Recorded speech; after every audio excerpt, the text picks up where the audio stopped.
Quando uma conversa, uma reportagem, um apontamento, um evento cultural, um acontecimento tem lugar, é motivo para um café curto. Café curto na Alternativa Rádio. Bem-vindos a mais uma emissão do Café Curto na Alternativa Rádio. No passado dia 11 de novembro, Orlando Munhoz apresentou o último volume da trilogia O Preço da Imortalidade, com o nome de volume O Enigma dos Clones. Esta apresentação deu-se na Biblioteca do Palácio Galveias, em Lisboa. Teve transmissão pela Alternativa Rádio em direto, mas o Café Curto retransmite todo o evento. Ora bem, vamos então começar. Queria desde já agradecer a presença de vocês todos, por terem vindo. Houve muita gente que desmarcou à última hora, por razões várias, mas pronto, é assim. Depois a seguir vou tentar entrar em contato com essas pessoas, porque eles estão interessados no livro. De qualquer forma, começando agora a apresentação do livro, como vocês assumo que já todos leram o segundo, certo? Como puderam ver no segundo volume, a investigação sobre os segredos da Lua Gelada veio confirmar o enigma daqueles clones que foram encontrados lá naquela instalação, certo? Que dá, no fundo, o título ao terceiro volume. No entanto, independentemente de haver coisas por explicar daquilo que foi investigado, portanto, que foi descoberto naquelas instalações secretas da Lua Gelada, a comunidade vai ter que fazer alguma coisa, uma vez que ficou claro que há uma intenção agressiva do lado do Duque. Portanto, e é preciso conter essa ameaça. Como tal, a comunidade decide tomar algumas medidas drásticas, entre as quais aliar-se a um dos planetas da comunidade, que vai ser o único planeta que vai ser introduzido neste novo livro e que vai ter um papel fundamental na resolução do problema da ameaça.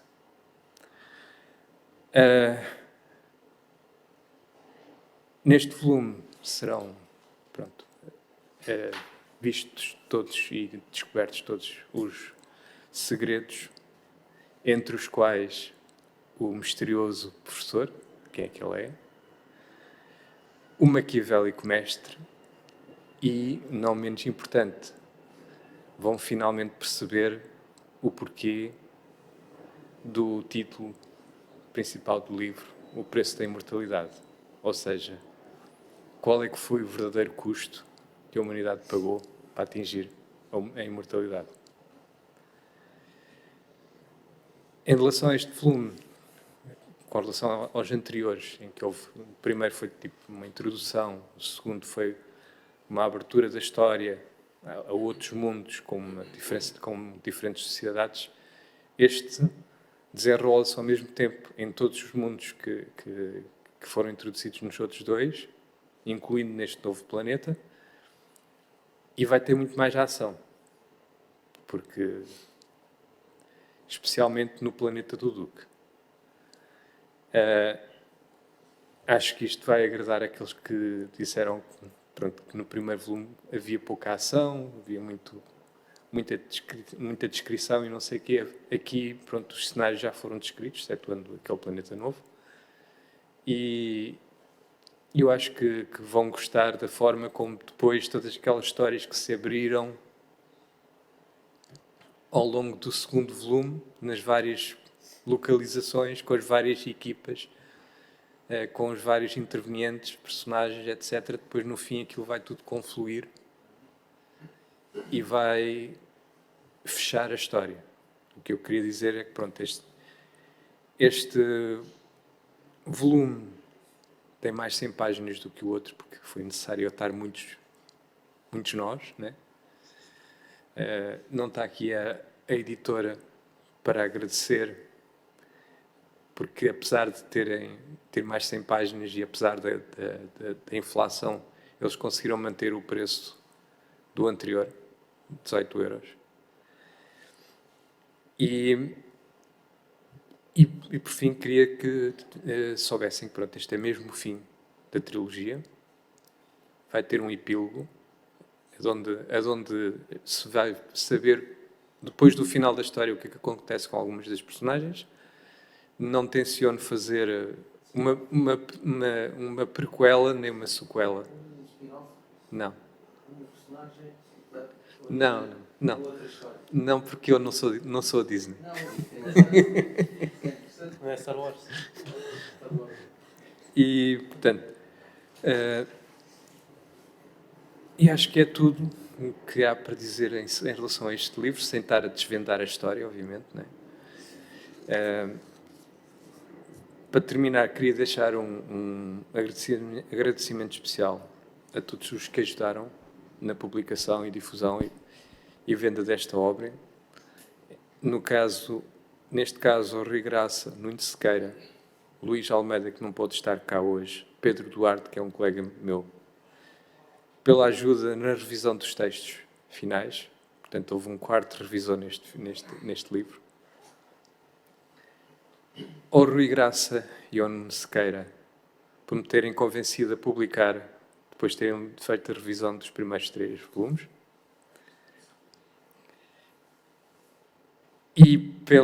E ao Rui Graça, Nuno Sequeira e Pedro Duarte, que não está aqui presente, pela ajuda prestada na angariação de clientes para os livros. E, por fim, ao João Paulo, Anunciação, pela difusão dos eventos e de lançamento dos 3 livros. Enfim, foi uma boa ajuda. Portanto, não sei se houve qualquer coisa, mas eu estava... Enfim, queria agradecer a presença de todos, incluindo o Luís Rosário, que acabou agora de chegar, mas ele também já comprou o livro, por isso teve acesso à preview. E, portanto, queria agora deixar a palavra a vocês, se tiverem alguma questão queiram perguntar alguma coisa, antes de passarmos à sessão de autógrafos. Tem alguma dúvida, alguma questão, alguma observação sobre os 2 últimos volumes? Não?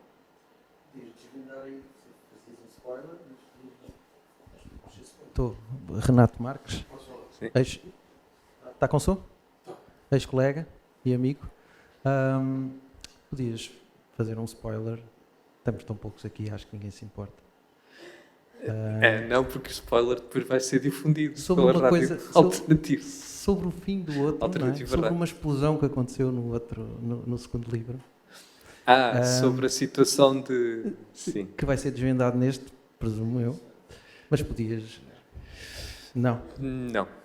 Pronto. Não, é um spoiler que... É um spoiler grande. É um spoiler grande. Ok. Portanto, leiam. Há uma altura em que isso é revelado. Já agora que estou com o microfone, no lançamento do segundo livro eu falei de um aspecto, aquele aspecto da divisão dos capítulos com os nomes. Tu neste utilizas o mesmo Continuo, método? sim. Essencialmente, os livros foram lançados em 3 partes, Okay. mas é o mesmo livro. Portanto, a estrutura é exatamente a mesma. Ok. Apenas foram lançados em 3 partes, por recomendação ali do meu colega, ex-colega, amigo e também escritor, Joaquim Costa, porque pronto, ficou muito grande. E pronto, só este volume tem 500 páginas, Certo. Todos somados ultrapassavam 1000. Ninguém iria comprar um livro tão grande a uma pessoa que está a editar pela primeira vez. Portanto, foi uma forma também de conseguir publicar, porque de outra maneira não iriam aceitar. Eu escrevi o livro, como sabem, vocês sabem todos, eu escrevi o livro do princípio até ao fim e depois dividi em 3 partes. Então, numa zona em que fazia sentido dividir, e de onde criasse o tal suspense que tu estás desejoso por saber, por exemplo, que é para que depois a seguir comprem a parte seguinte. Né? Está bem, está bem. E portanto é assim, o livro ficou completo. Eu tinha medo de não conseguir completar a obra se fizesse o primeiro volume e depois a seguir escrevesse o segundo, faltasse-me as ideias para completar a obra. Assim, quando eu tive a obra completa, então dividi em 3 partes e publiquei por separado, um por ano, porque achei que era mais ou menos aquilo que é equilibrado. Pronto. Há pessoas que gostariam de receber os livros mais depressa, há outras que gostariam de passasse mais tempo, mais intervalo, porque leem mais devagar. Acho que entre o segundo e o terceiro o tempo foi bom. Entre o primeiro e o segundo, realmente, andei ali um bocado a pressionar-te, quase, de vez em quando. Porque o primeiro é mais pequenino. Certo, certo. Então, mas não podes revelar então só o nome do novo planeta. Do novo planeta? Isso não é spoiler. O novo planeta, sim. O novo planeta chama-se Okomuri. Okuburi? Okomuri 4. Ok. E pronto, e como já devem ter percebido, nas colónias os planetas funcionam um bocado de uma forma feudal. Ou seja, entre cada planeta existe um duque ou um conde ou um senhor feudal que controla o planeta, certo. Porque os planetas são difíceis de invadir. Essencialmente são fortalezas naturais. E, portanto, aquilo forma uma espécie de uma sociedade feudal em cada planeta. Este, em particular, foi colonizado por japoneses.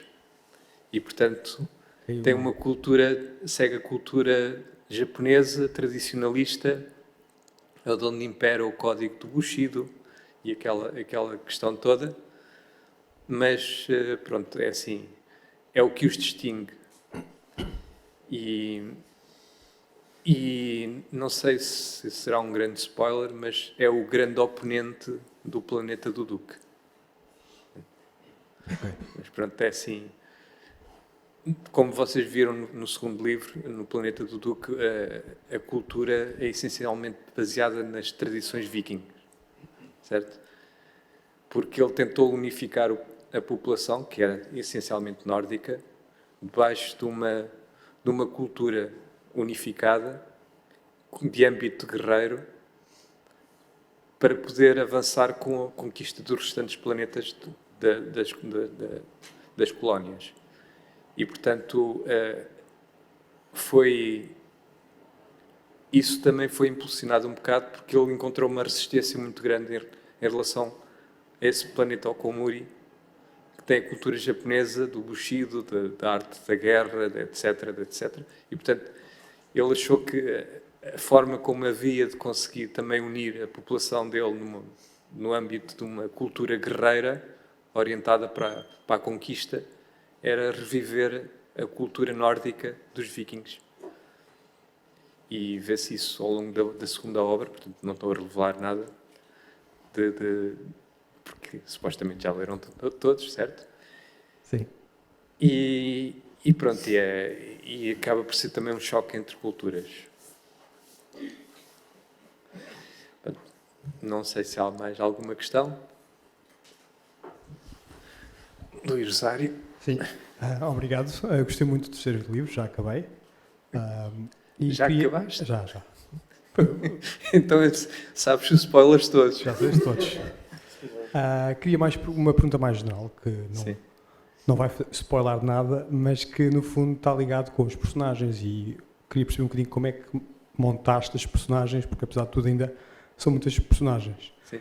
Então queria perceber um bocadinho em que é que baseaste as tuas personagens e como é que criaste as interações entre elas.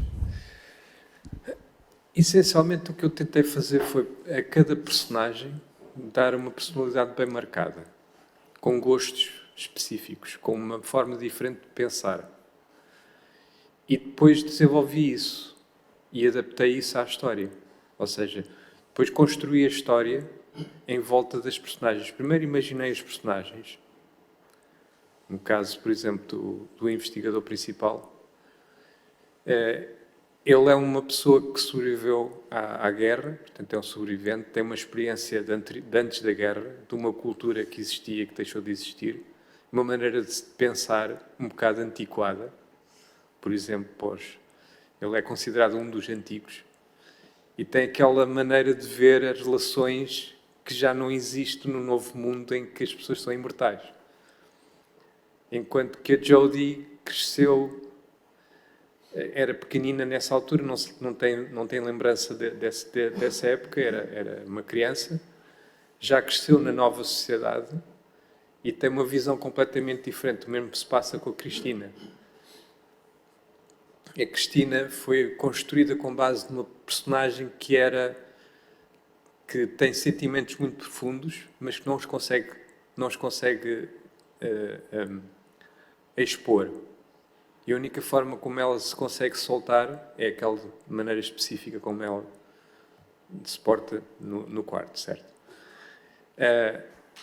A Jodie é uma pessoa, pronto, que se baseei, por exemplo, a parte física da Jodie, eu baseei numa pessoa que eu vi uma vez, uma mulher que eu vi uma vez, quando ainda estava a estudar no técnico, e que eu achei imensa piada, porque via-se que era uma mistura de raças e que era extremamente bonita. Portanto, tinha olhos verdes, mas tinha traços asiáticos e um cabelo acobreado. Portanto, ela é uma mistura ela é filha de um japonês e de uma irlandesa. E, portanto, tem aquele cabelo acobreado da Irlanda e olhos verdes, mas depois tem as feições. Pronto, criar estes personagens bastante distintas. A personagem do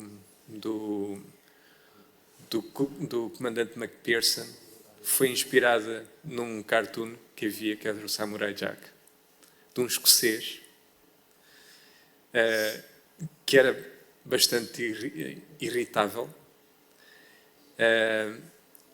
tal como o McPherson, mas depois usei o facto de ele ser escocês para ir buscar uma parte em que ele serviu nas SAIS e que era um dos sobreviventes, mas não fazia parte da tal classe dominante científica.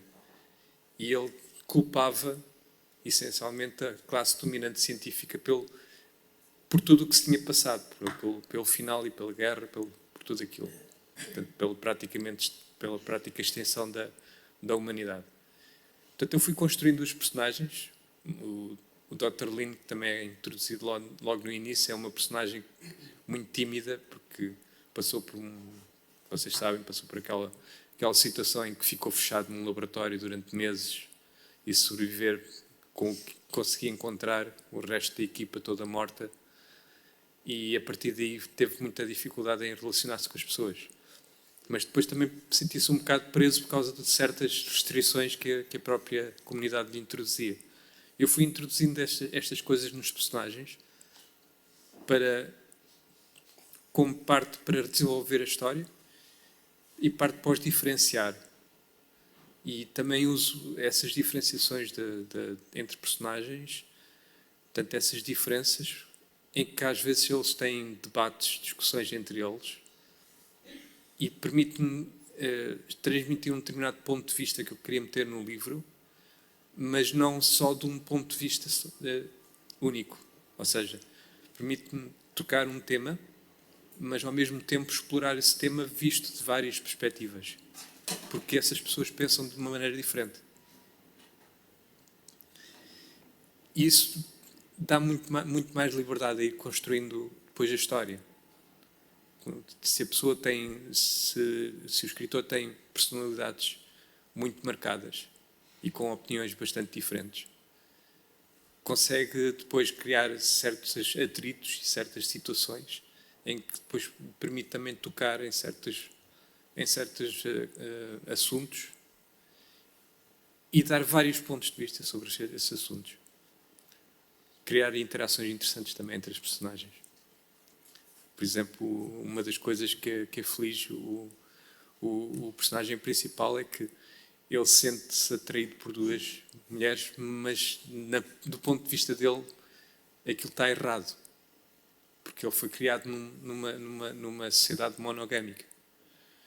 E no futuro, quando as pessoas duram 200, 300 anos, a monogamia é impossível. As pessoas aborrecem-se, eventualmente, certo? E, portanto, a Jodie, quando interage com ele, acha certas atitudes dele antiquadas, porque são impossíveis de manter, mas ele continua a insistir. Isso gera também algumas coisas interessantes. E pronto, é assim, essa é a explicação. Eu fui construindo... A história nasce como uma preocupação que eu tinha sobre o que está a acontecer com o planeta, tanto a nível do clima, como a nível da sociedade em si, da política e da interação entre as nações. Depois, também por iniciativa e aconselhamento aqui do Rui, introduziu o componente de mistério, ou seja, os tais 3 grandes mistérios que são abordados em cada um dos 3 livros, em que há investigações, e portanto isso permitiu-me também criar algum suspense. Mas essencialmente o livro foi-se desenrolando na minha cabeça como se fosse um filme que eu estava a ver. E pegava nas personagens, quando às vezes precisava de alguma coisa nova, inventava uma nova personagem que ia ter um determinado papel. Por exemplo, o Dr. Lin vai ter um papel fulcral no 3º livro. E eu nunca tinha imaginado isso ao princípio. Portanto, é uma coisa que acontece naturalmente conforme eu fui escrevendo o livro. E pronto, é assim. Essa foi a maneira como eu criei. Fui imaginando. Fui libertando a minha imaginação. Mas foi sempre partindo de personagens com personalidades bem marcadas, bem distintas umas das outras. Há aquele grupo de 2 brincalhões que inicialmente eram grandes inimigos e depois tornaram-se grandes amigos. As interações deles permitem criar algumas cenas engraçadas. Há também o Marcos, o comissário daquele planeta que é o tal paraíso, onde toda a gente vai tirar férias, que é brutal, mas ao mesmo tempo é altamente educado e altamente instruído. Tem não sei quantas coisas, mas toda a gente... Eu também tentei passar essa situação, isso aconteceu logo no 1º livro, em que as pessoas olham para ele e não acreditam que ele é o comissário, que ele é o conselheiro daquele planeta, porque ele é um gajo enorme. Parece só ter físico. E tem uma maneira muito própria de estar sempre no gozo, etc, etc. Mas, no fundo, é uma pessoa bastante responsável. E, portanto, isso também permite fazer algumas brincadeiras em termos de escrita, quando se tem personagens assim, com coisas bem marcadas. Acho que está tudo. Obrigado.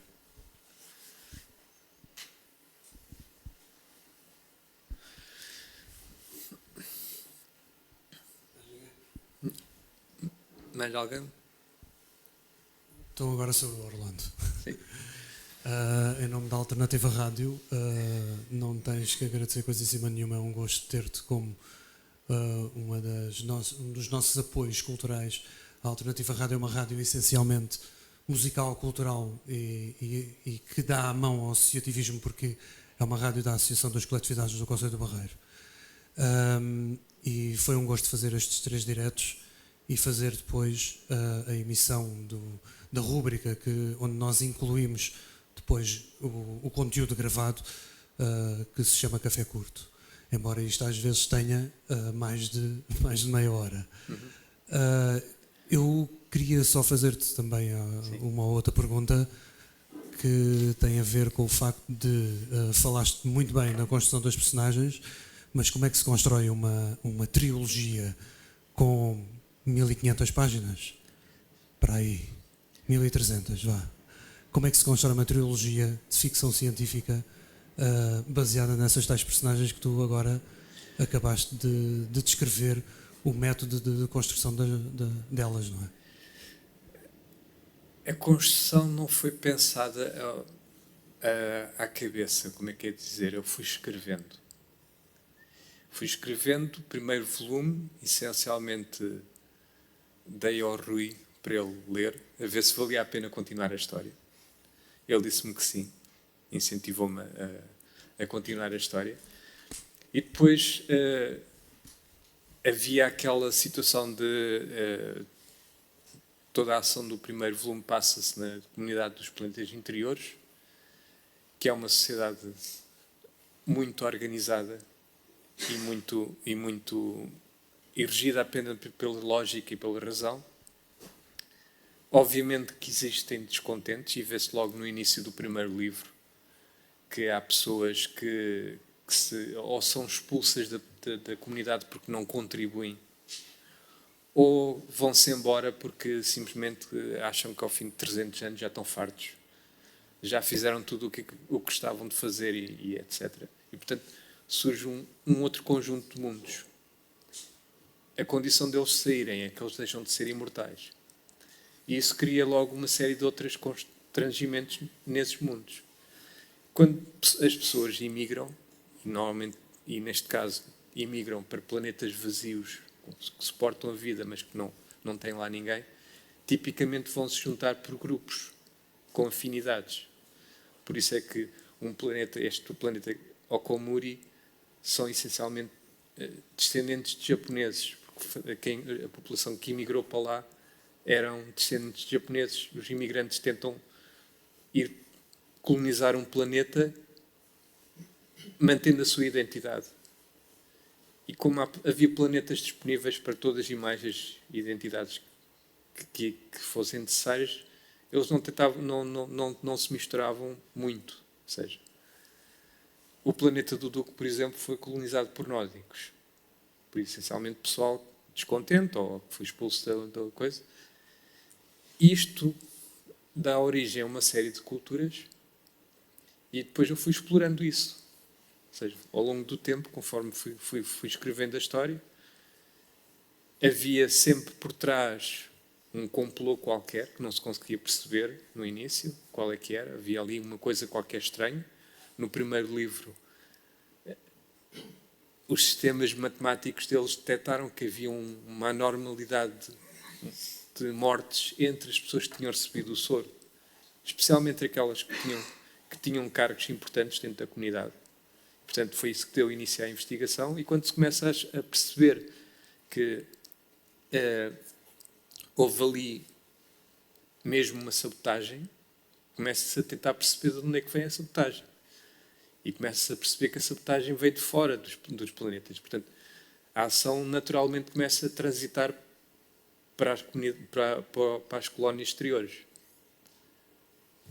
Porque logo no primeiro livro percebe-se que quem cometeu aquela sabotagem fugiu para as colónias exteriores logo. Se fugiu para lá foi porque tinha apoio de lá, de certeza. E, portanto, eu fui construindo as coisas, fui construindo os planetas, mais conforme a necessidade da ação que se iria passar. E uma das coisas que eu também usei muito foi a construção de planetas diferentes para poder explorar as peculiaridades de cada um dos planetas. Por exemplo, temos Hefesto, que é um planeta que está em volta de um Sol em fim de vida, e que o Sol já se expandiu para 500 vezes o tamanho natural, já absorveu os primeiros planetas. Aquele planeta era habitável, mas está inabitável no exterior, porque toda a vida foi extinta pelo calor abrasador do Sol, que agora está muito mais próximo do planeta. Sofre abalos sísmicos frequentes porque o Sol expande-se e contrai-se e, portanto, gera marés gravitacionais. E eu exploro essas coisas depois na história. Portanto, há acidentes que acontecem devido a isso, Há situações que são de perigo que acontecem devido a essa coisa desse planeta, essa característica desse planeta. O mesmo se passa no planeta Avalon, que é um planeta que tem um clima espetacular, para onde toda a comunidade científica quis levar as suas instalações de investigação e fazer uma torre com visibilidade 360, porque o planeta é espetacular e tem um clima fantástico. Mas existe aquela situação de que querem preservar a vida natural, portanto isolaram um pedaço da ilha, do único continente que existe, para se separarem. Esse planeta tem uma gravidade ligeiramente superior à Terra, portanto não é exatamente igual à Terra, e eu exploro depois também essa diferença para construir a história. Isso vai influenciar a história. Portanto, eu crio o ambiente e o ambiente vai condicionar o que se pode passar na história. Portanto, é um misto de necessidade de contar alguma coisa, criar o ambiente correto antes de começar a contar a coisa e depois, usando as diferenças entre os personagens, as especificidades dos locais de onde se passa, assim a história desenvolve-se de uma forma natural. Porque, não sei, já nas outras vezes eu disse, eu, quando estava a escrever, eu não escrevo diretamente para o papel. Eu imagino na minha cabeça como se fosse um filme, imagino o cenário, imagino os personagens, imagino a personalidade de cada uma deles personagens, por isso é que eu tenho personalidades bem marcadas. Imagino como é que elas interagiriam entre elas perante uma determinada situação, dentro de um determinado cenário. E depois disto tudo imaginado, então sento-me e começo a escrever aquilo que eu vi dentro da minha cabeça. Não sei se isto responde à questão. Responde à questão. Já fez 2 anos da primeira apresentação e na altura tu disseste que começaste a escrever esta trilogia devido a um evento na tua vida que te foi marcante e que foi um certo escape para poderes recuperar desse evento. Neste momento, já disseste nesta sessão que a trilogia acabou. Sim. Não há nem histórias antecequentes nem subsequentes, nem há histórias paralelas, mas eu ia te perguntar se tu tens a intenção de voltar a escrever. A intenção tenho, inclusive já tenho um tema pensado, mas não tenho tido tempo agora ultimamente para fazer isso. Com a mudança de emprego, fica com bastante menos tempo livre e realmente também chego ao fim do dia com a cabeça bastante mais cansada. Mas gostava de voltar a escrever. E sobre o quê, Rolando? Também sobre ficção científica? Ficção científica sobre uma série de temas que me preocupam, como a robótica, a inteligência artificial, a aumentação do corpo humano, a alteração do corpo humano. Um dos temas que eu já abordei aqui foi também a questão da robótica e da vida inteligente artificial, mas gostava de abordar esse tema numa obra separada, num ambiente completamente diferente deste. Portanto, não tão ligado ao espaço. Eventualmente vai ter alguma coisa do espaço, mas não tão passado no espaço como este. Mas seria o tema, essencialmente, seria a inteligência artificial e tentar mostrar tanto os perigos como as vantagens e também as alterações a nível pós-humano.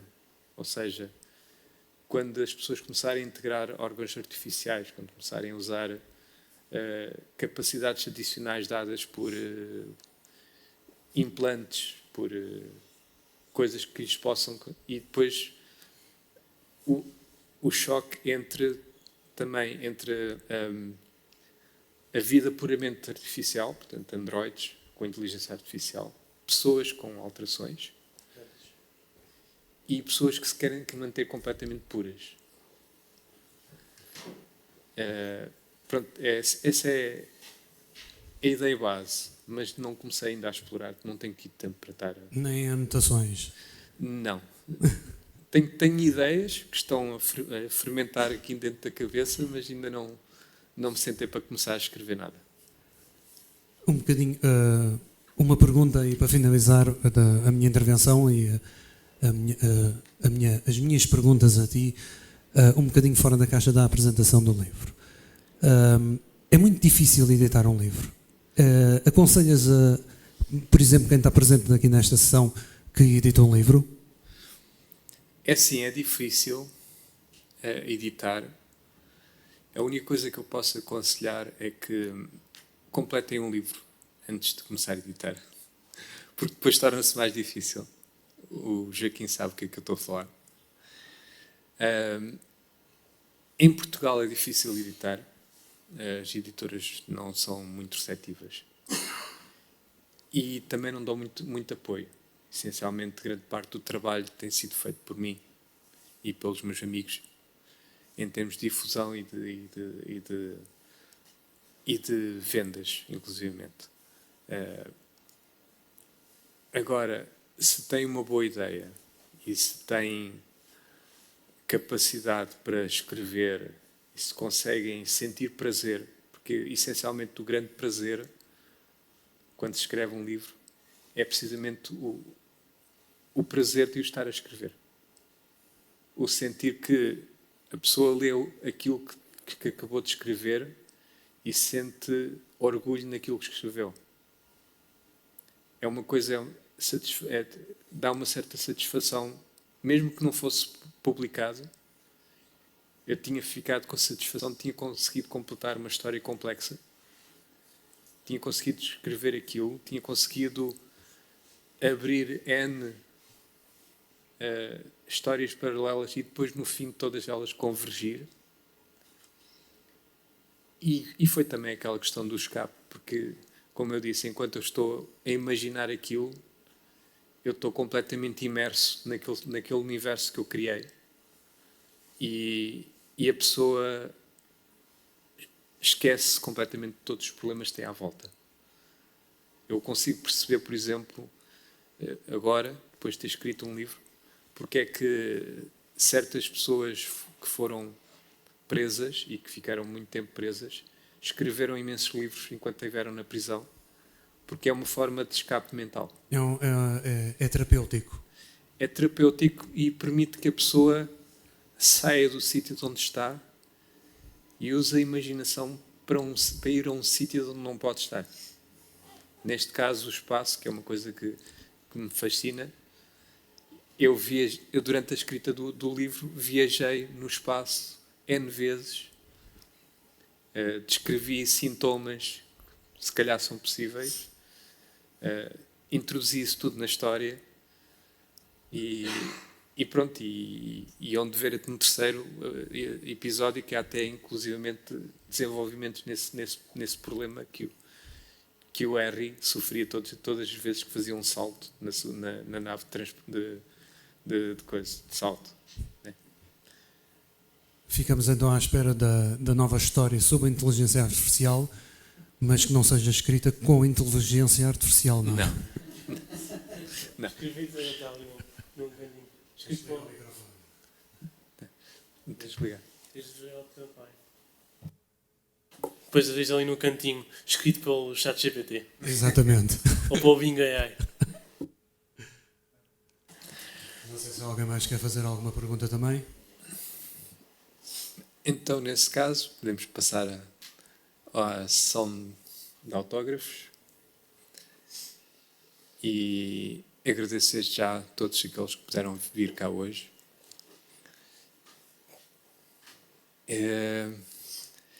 Muito obrigado, não só por terem vindo, mas também por terem acompanhado esta obra e dado o vosso apoio, tanto psicológico como apoio financeiro na compra dos livros. E pronto, eu senti muito carinho da vossa parte quando vejo que compram o segundo e o terceiro e se interessam pela história. Sei que é um tema que é difícil. Nem toda a gente gosta de ficção científica. Por isso mesmo eu meti também um bocado de mistério. Transformei aquilo numa investigação contínua, desde o primeiro até o terceiro livro. Está-se constantemente a investigar e a seguir pistas. E isso fez com que, por exemplo, houvesse situações, como o caso da mãe do Rui, que é uma pessoa que, em princípio, nunca pegaria num livro de ficção, mas que gostou da história precisamente por causa da interação das pessoas, por causa do mistério que está por trás. E pronto, isso foi... E a minha irmã também, que nunca leria uma obra de coisas, mas como tem aquela componente... Pronto, foi gratificante ver que houve mesmo pessoas que não costumam gostar de ficção científica, gostaram da obra. E pronto, agradeço a todos terem estado aqui. Agora passamos então à sessão de autógrafos.